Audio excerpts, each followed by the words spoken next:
Hi, I'm Noah Medford, and welcome to the summer edition of Rutherford County Magazine. I'm so excited to share with you today new things that are happening here around our county. First, we're going to talk about the new online chat system that the county clerk's office has adopted.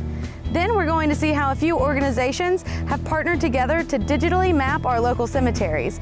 And finally, we'll visit the Rutherford County Correctional Work Center to talk about their ACA accreditation and their programs. So sit back, relax, and enjoy this edition of Rutherford County Magazine.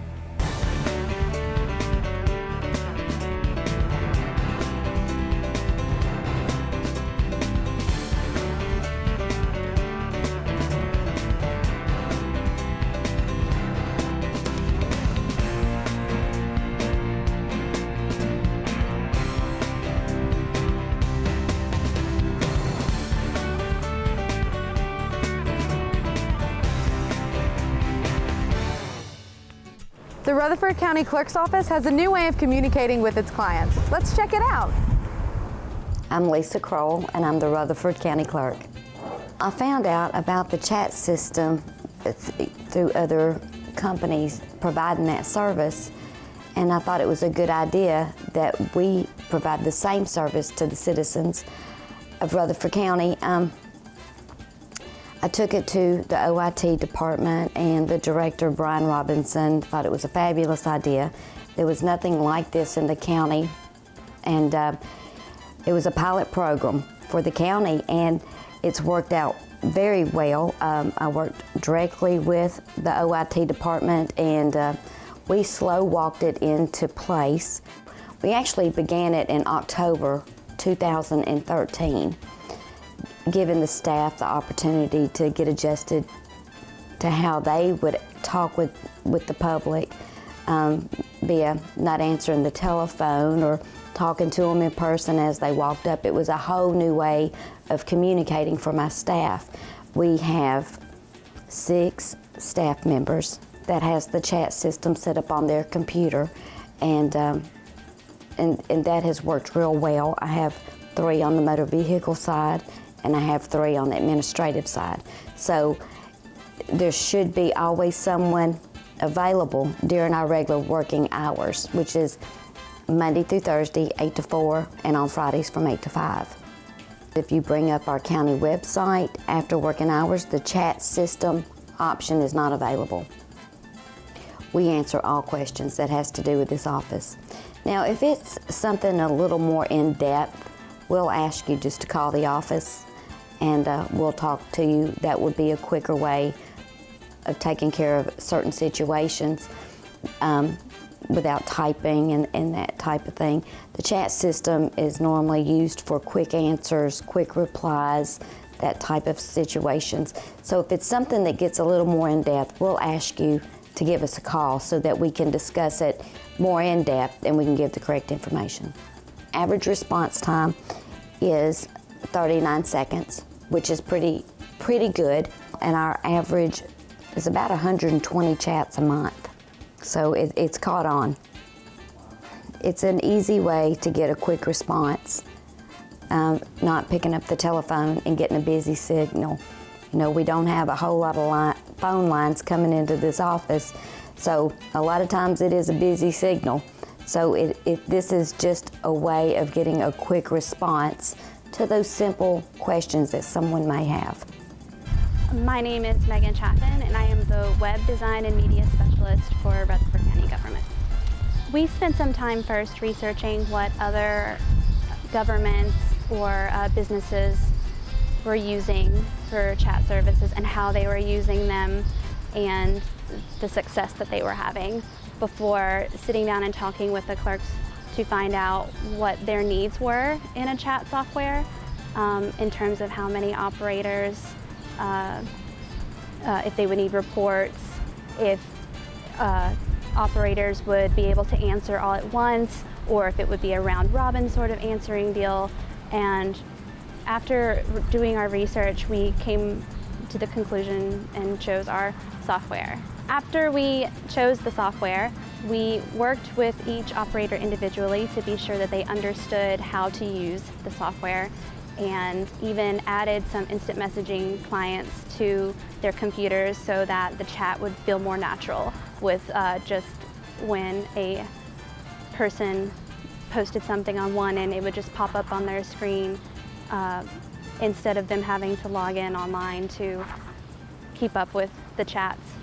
It became a lot more natural for them to answer chats as they popped up on their screen without them having to monitor an internet window. This greatly decreased the time it took for them to respond to a chat as they got it. I do think that it increases the effectiveness of them in relating with the public. Some people who may not have time to call or be near a phone at the time can just be looking for an answer to their question online, see a chat, and then just type away.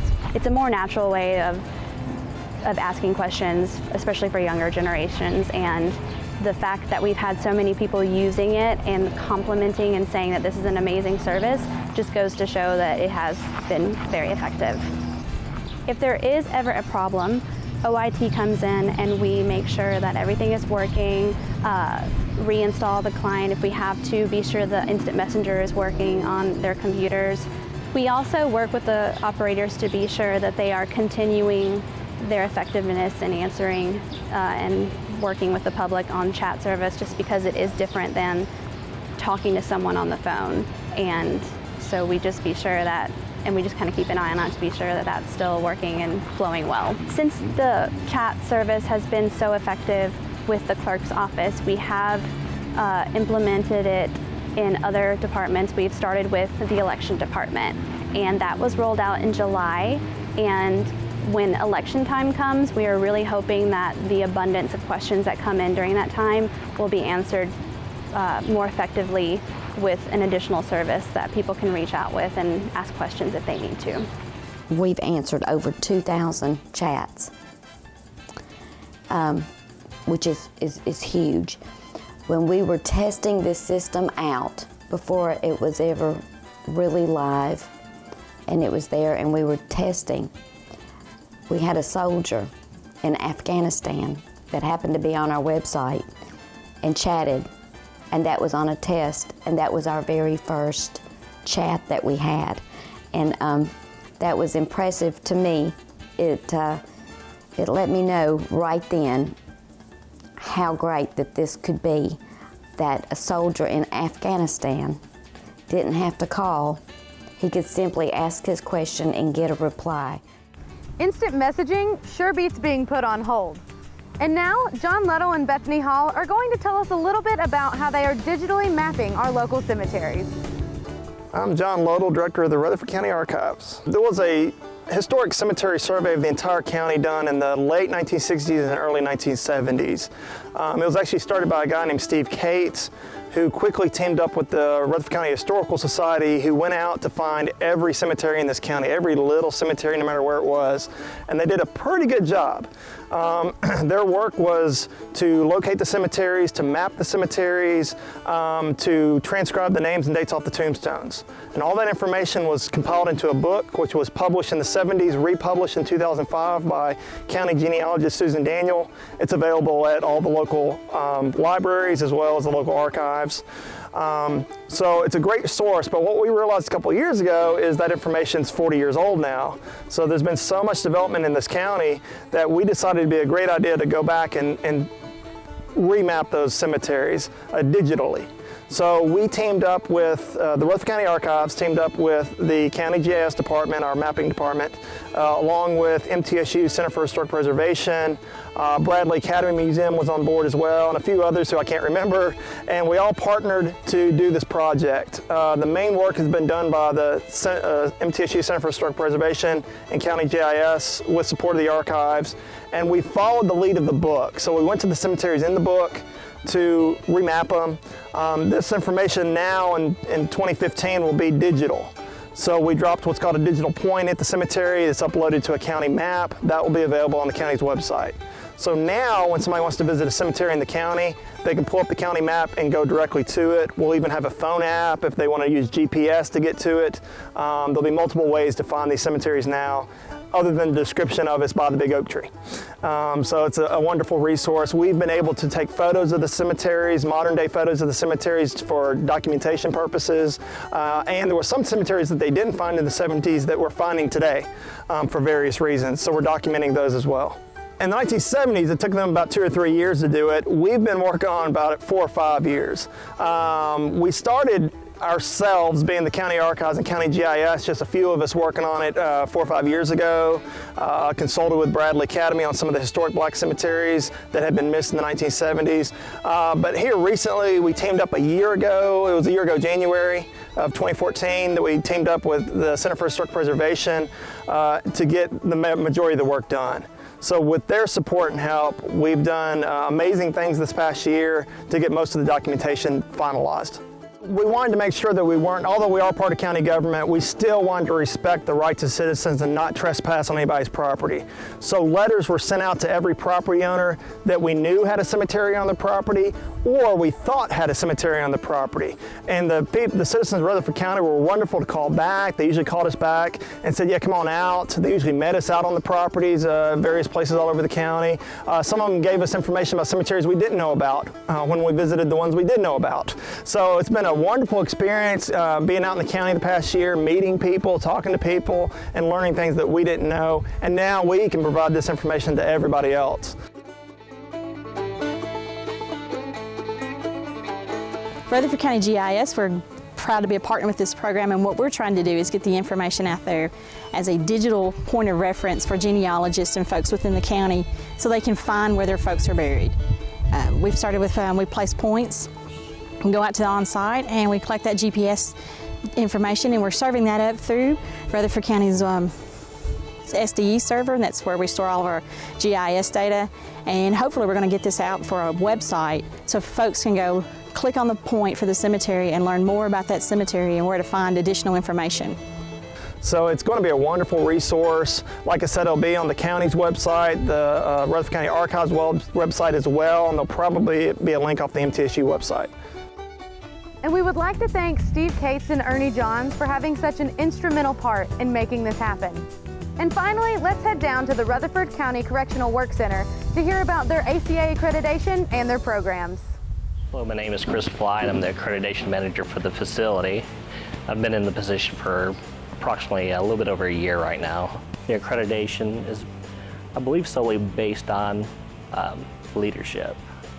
You know, a leader can come into a place and say, yes, we're going to abide by the minimum standards, and that's basically what we're going to do. But when Superintendent Slandy came in and took over, he's like, I think that we need to be held to a higher standard. I think that we need to give the county a better service. We need to provide them the best service. And he made the decision to seek accreditation at that time. And I believe it was a very good decision. They made the decision to take the step to be accredited by the American Correctional Association so that we could actually improve on an annual basis, because with the American Correctional Association, the standards are revised and discussed on a yearly basis, and these standards are implemented by facilities on a yearly basis. They'll come in, they'll do a 3-day audit, and they inspect everything, every aspect of the facility operations. They'll inspect the actual structure of the facility. They'll inspect the the budget of the facility. They'll inspect all the contracts to make sure all those are in order for the facility. They'll inspect the inmates' living conditions back there, the food service, the medical. They'll inspect all of our records and make sure that we are in complete compliance with that.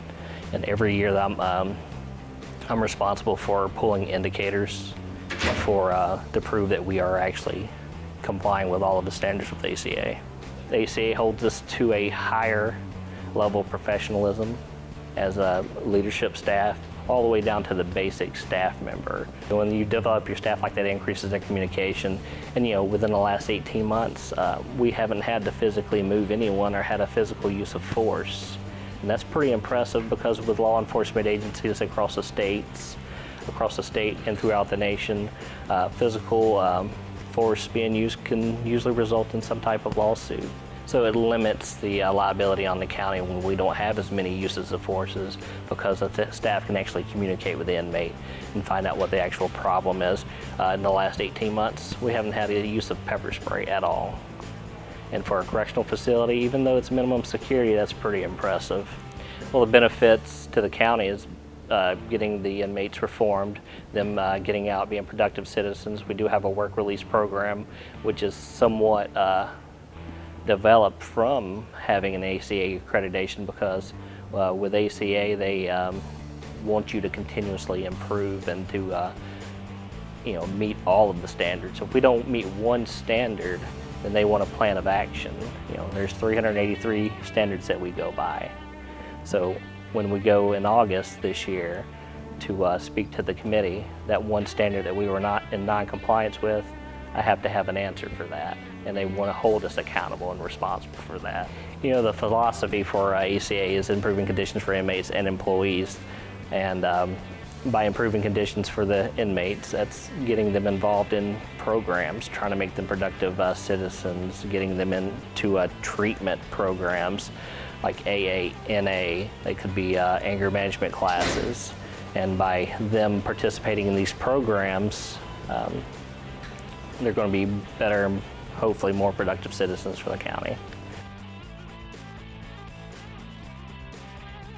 We have multiple programs that the community brings into our facility. Anywhere from evidence-based, community-based, and faith-based programs. And evidence-based programs, that's something that the ACA likes to see. They like to see the faith-based, evidence-based programs going on to see and show the other facilities out there that there can be change done. And therefore we can keep track and see if we can meet that goal of lowering our recidivism rates. We have multiple programs that we bring into this facility, such as the GD, the AA, the NA, Reformers Unanimous, Celebrate Recovery, Positive Parenting. Those are some of the community-based programs that we bring in. We do have a grant that we currently have going on that consists of the Guidance Center partnering with us and carrying counseling sessions for inmates that meet the requirements for anger management and co-occurring. These programs are implemented to help these ladies and gentlemen to go back out into society and be an asset to our community. It's no longer locking them up and correcting that problem. It's giving them an aspect, a different aspect to go to give them something to work with, another way of, if you wanted to change, you've got to do something different. And that's what superintendent's doing, to change that and to give them, plant that seed for them to go back out into the community and be an asset and pay it forward. With the passion and determination that we have pouring in from our volunteers throughout the Rutherford County community, we are able to set that goal of lowering the recidivism rate and get those inmates ready to go back into society. Belonging to the ACA accreditation is something that not every facility within the U.S. is able to get that accreditation. So being nationally recognized here at this facility and to be part of that and to be held at that higher standard is a fantastic feeling and a blessing. If anyone's interested in being a volunteer here at Rutherford County Correctional Work Center, they can contact me at 615-898-7847, or they can email me at ksalyer@rutherfordcountytn.gov. And that's all we have for today. I would like to thank everyone who took part in making this edition, and I would also like to thank you, the viewer, for sticking around and joining us. If you would like to know more information about the Rutherford County government, please visit us at www.rutherfordcountytn.gov. Again, thank you for watching, and we'll see you here next time on Rutherford County Magazine. Keep smiling and have a wonderful day.